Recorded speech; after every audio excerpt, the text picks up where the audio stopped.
या चित्रपटाविषयी जेव्हा ट्रेलर आला होता मी बघितलेलं बरेचसे हेट कमेंट्स वगैरे होते.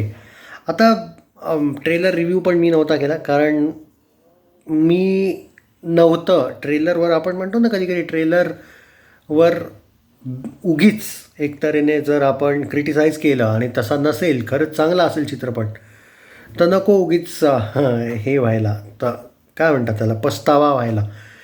पण हा चित्रपट बघून मी एवढं सांगू शकतो, I agree with one point की सुबोध भावेचं जे कॅरेक्टर आहे जेवढे आपण त्याला रोल्समध्ये बघितलं आहे, तुम्ही हे म्हणू शकता की तो रोल याला सूट नाही होत. पण चित्रपट बघितल्यावर तुम्ही म्हणू शकता की मे बी फक्त एकच प्रॉब्लेम आहे, रिंकूसोबत तो काही सीन्समध्ये सूट नाही होत.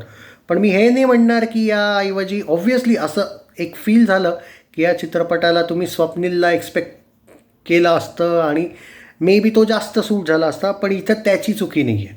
मला हे वाटतं की त्याने त्याचा परफॉर्मन्स चांगला दिला आहे. मी खूप बेस्ट नाही म्हणेल, त्याच्याकडून एक्सपेक्टेशन खूप जास्त असता. हा रोल त्याच्यासाठी समहाव नव्हता तरी त्याने परफॉर्मन्स चांगला दिला आणि तो रोल त्या क्षणी असं नाही वाटलं की कोणी दुसऱ्याने करायला पाहिजे होता. पण या काही सीन्स जे रिंकूसोबतचे आहेत ना, त्यात असं वाटतं की यार काश कोणी दुसरं असायला हवं होतं. कारण एज डिफरन्स तुम्ही किती VFX वगैरे आणले, काय केलं ते, तरी समहाव दिसला. रिंकूची डायलॉग डिलिव्हरी जबरदस्त आहे. हे पहा, चित्रपटात जर तुम्ही कामांविषयी बोलाल ना मित्रांनो, मस्त आहे. पण काही जोक खूप क्रिंज वाटतात. असं वाटतं की जबरदस्ती हसवायचा हे प्रयत्न करताय. पण स्टोरी थोडी डिफरंट आहे. यू कॅन से दॅट की यार वाईट फील नाही आहेत. मग मी 5मधून 3 रेटिंग देईल. स्टोरी वाईज नाही म्हणणार मी की स्टोरीकडून काही जास्त एक्सपेक्टेशन ठेवा. पण कॉमेडी काही सीन्स जबरदस्त वाटतात, काही सीन्स खरंच क्रिंज वाटतात.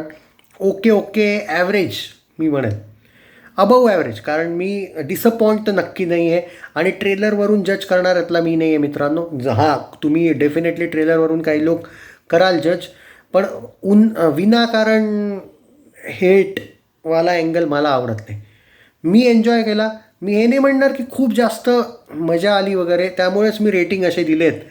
पण उगीच स्कूल बनू बाबा हे भंगारे वगैरे म्हणून, की म्हणजे आपली काही एक लाईमलाईट बनवायची फुकटची, आणि मी कोणत्याही अँगलने मास्टरपीस हा वर्ड पण नाही यूज केला आहे. सो इट्स लाईक ॲव्हरेज आहे. मजा येईल, काही ठिकाणी डिसअपॉइंट पण व्हाल. सो जर वेळ असेल तर बघा, नाहीतर टी व्हीवर एन्जॉय करा.